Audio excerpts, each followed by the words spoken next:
श्री कृष्ण गोविंद हरि मुरारी,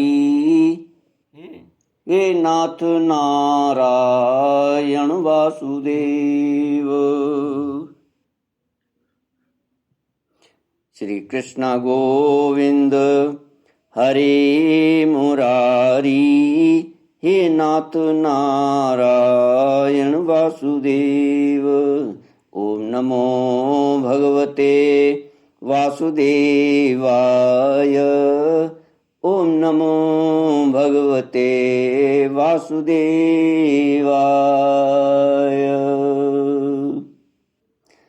सच्चिदानंद रूपाय विश्वोत्पत्त्यादि हेतुवे, तापत्रय विनाशाय श्री कृष्णाय वयं नमः। सच्चित आनंद स्वरूप परमात्मा जो सृष्टि के उत्पत्ति, पालन और संहार करता है तथा जीवों के आध्यात्मिक, आदि दैविक, आदि भौतिक तापों को नष्ट करने वाले हैं, अर्थात श्री कृष्ण भगवान जो जीवों के आध्यात्मिक, आदि दैविक, आदि भौतिक अर्थात शारीरिक, मानसिक, शारीरिक और भौतिक दुखों को दूर करने वाले हैं, उनको हमारा नमस्कार। श्री कृष्ण गोविंद हरि मुरारी, हे नाथ नारायण वासुदेव। श्रीमद्भागवत सप्तम स्कंद अथ चतुर्थोऽध्यायः। नारद उवाच एवं वृत्तः शतधृतिः हिरण्यकशिपोरथ, प्रादात्ततपसा प्रीतो वरांस्तस्य सुदुर्लभान्। ब्रह्मोवाच ताते मे दुर्लभा पुंसां, यान् वृणीषे वरान् मम, तथा वितराम्यंग वरान् यद्यपि दुर्लभान्। हिरण्यकशिपु के अत्याचार और प्रहलाद के गुणों का वर्णन। नारद जी कहते हैं, युधिष्ठिर, जब हिरण्यकशिपु ने ब्रह्मा जी से इस प्रकार के अत्यंत दुर्लभ वर मांगे, तब उन्होंने उसकी तपस्या से प्रसन्न होने के कारण उसे वे वर दे दिए। ब्रह्मा जी ने कहा, बेटा, तुम जो वर मुझसे मांग रहे हो वे जीवों के लिए बहुत ही दुर्लभ हैं, परंतु दुर्लभ होने पर भी मैं तुम्हें वे सब वर दिए देता हूँ। नारद जी कहते हैं, ब्रह्मा जी के वरदान कभी झूठे नहीं होते, वे समर्थ एवं भगवत रूप ही हैं। वरदान मिल जाने के कारण हिरण्यकशिपु ने उनकी पूजा की। तत्पश्चात प्रजापतियों से अपनी स्तुति सुनते ही वे अपने लोक को चले गए। ब्रह्मा जी से वर प्राप्त करने पर हिरण्यकशिपु का शरीर सुवर्ण के समान कांतिमान एवं हृष्ट पुष्ट हो गया। वह अपने भाई की मृत्यु का स्मरण करके भगवान से द्वेष करने लगा। उस महादैत्य ने समस्त दिशाओं, तीनों लोकों तथा देवता, असुर, मनरपति, गंधर्व, गरुड़, सर्प, सिद्ध, चारण, विद्याधर, ऋषि, पितरों के अधिपति, मनु, यक्ष, राक्षस, पिशाच राज, प्रेत, भूतपति एवं समस्त प्राणियों के राजाओं को जीतकर अपने वश में कर लिया। यहाँ तक कि उस विश्व विजयी दैत्य ने लोकपालों की शक्ति और स्थान भी छीन लिए।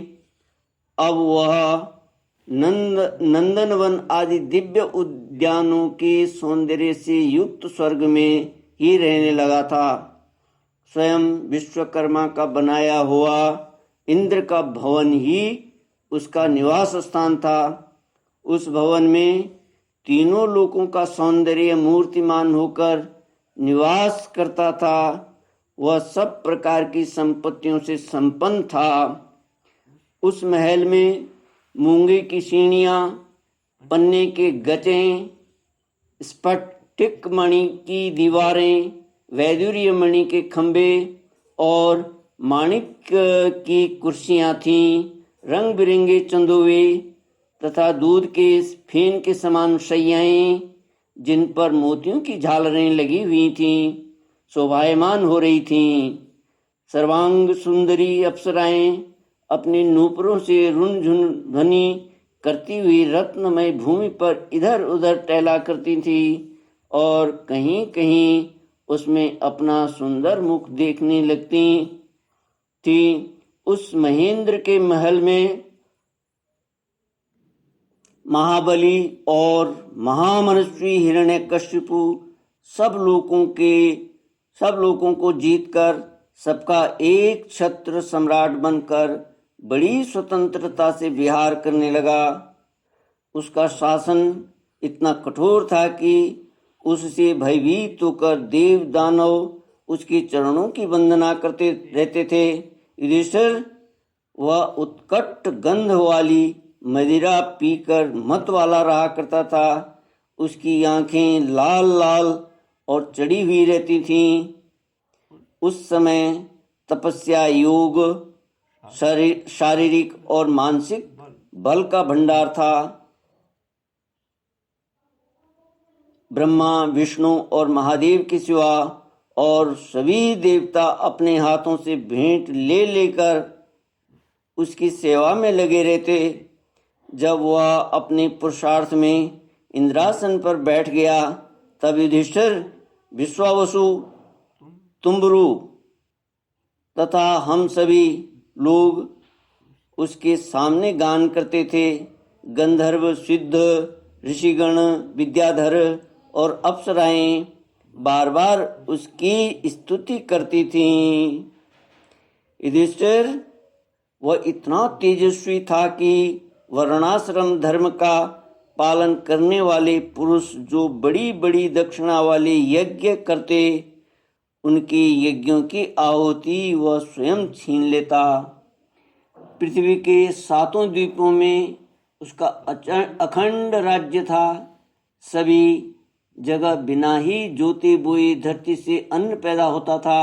वह जो कुछ चाहता अंतरिक्ष से उसे मिल जाता तथा आकाश उसे भांति भांति के आश्चर्यजनक वस्तुएं दिखा दिखाकर उसका मनोरंजन करता था। इसी प्रकार खारे पानी, सुरा, घृत, इक्षुरस, दधि, दुग्ध और मीठे पानी के समुद्र भी अपनी पत्नी नदियों के साथ तरंगों के द्वारा उसके पास रत्न राशि पहुंचाया करते थे।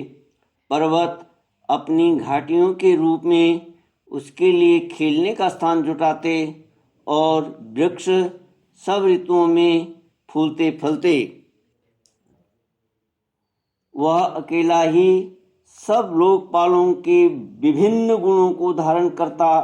इस प्रकार दिग्विजयी और एक छत्र सम्राट होकर वह अपने को प्रिय लगने वाले विषयों का स्वच्छंद उपभोग करने लगा। परंतु इतने विषयों से भी उसकी तृप्ति न हो सकी, क्योंकि अंततः वह इंद्रियों का दास ही तो था। युधिष्ठिर इस रूप में भी वह भगवान का वही पार्षद है जिसे सनकादि ऋषियों ने श्राप दिया था। वह ऐश्वर्य के मद से मतवाला हो रहा था तथा घमंड से चूर होकर शास्त्रों की मर्यादा का उल्लंघन कर रहा था। देखते ही देखते उसके जीवन का बहुत सा समय बीत गया। उसके कठोर शासन से सब लोग और लोकपाल घबरा गए। जब उन्हें और कहीं किसी का आश्रय न मिला, तब उन्होंने भगवान की शरण ली। उन्होंने मन ही मन कहा, जहाँ सर्वात्मा जगदीश्वर श्री हरि निवास करते हैं और जिसे प्राप्त करके शांत एवं निर्मल सन्यासी महात्मा फिर लौटते नहीं। भगवान के उस परम धाम को हम नमस्कार करते हैं।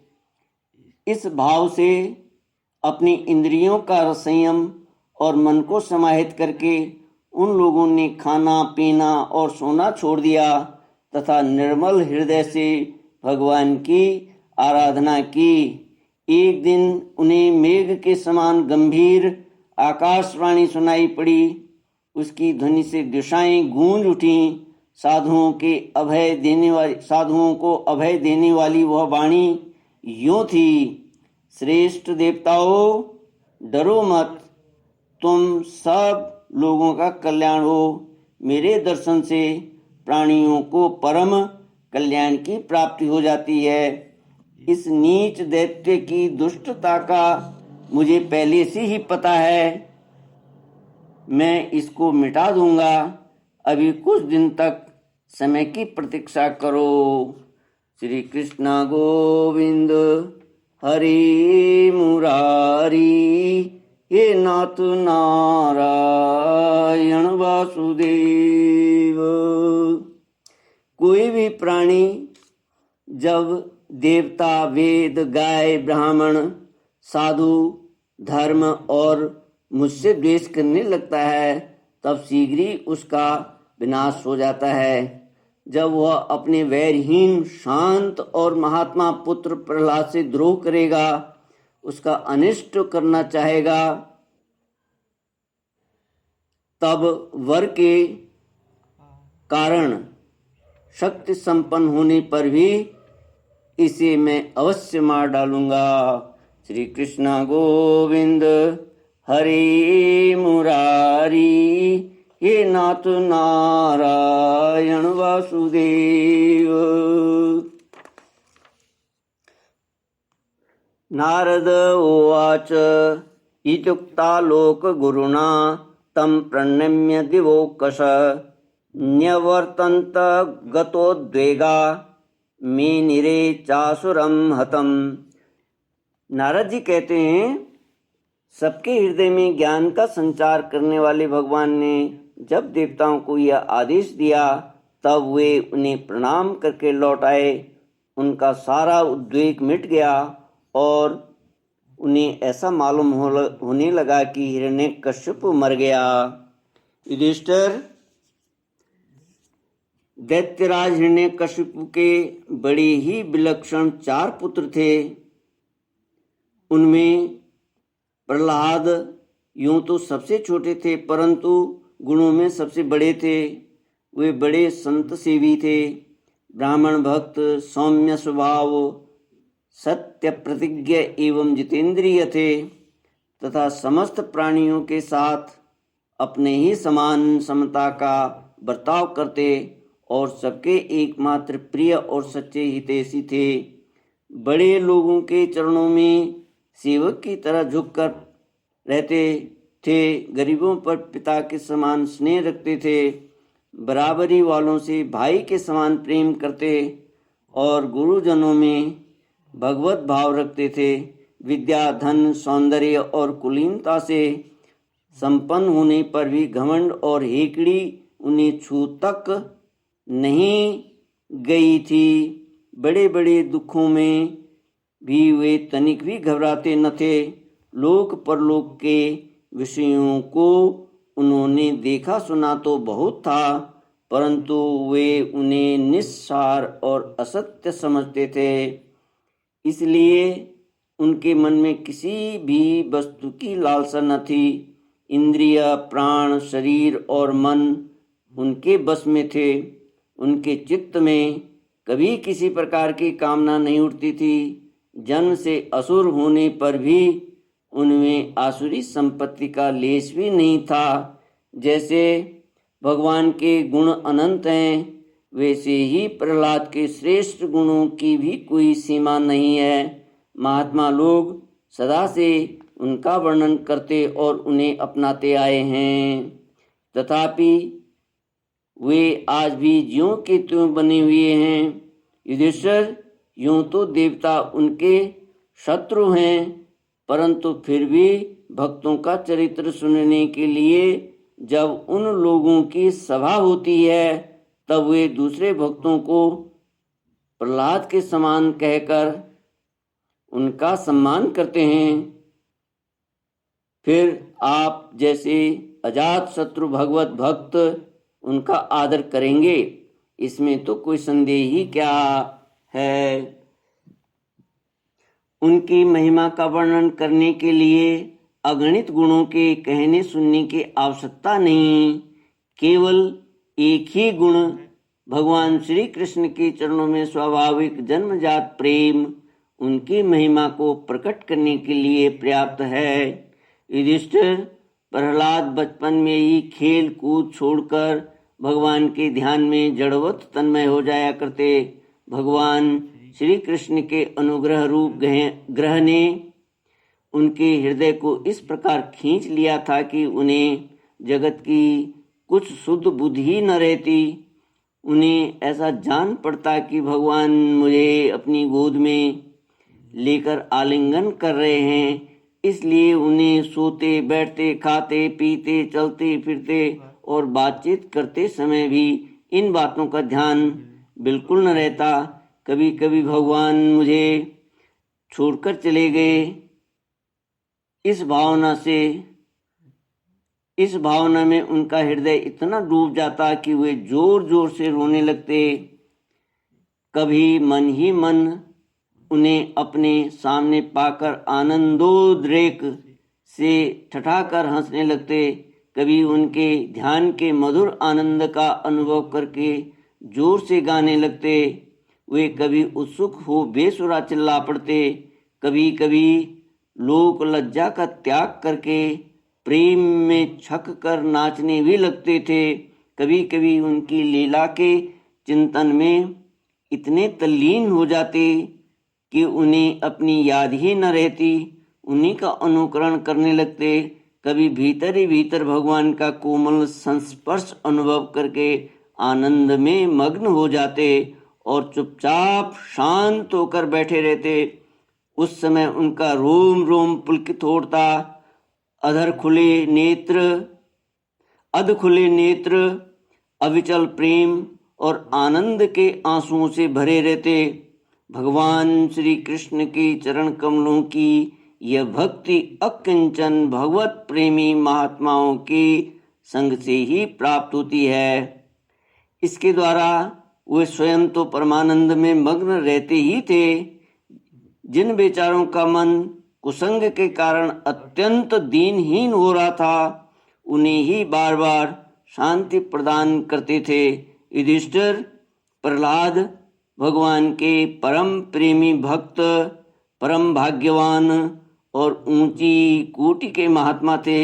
हिरण्यकश्यपु ऐसे साधु पुत्र को भी अपराधी बतलाकर उनका अनिष्ट करने की चेष्टा करने लगा।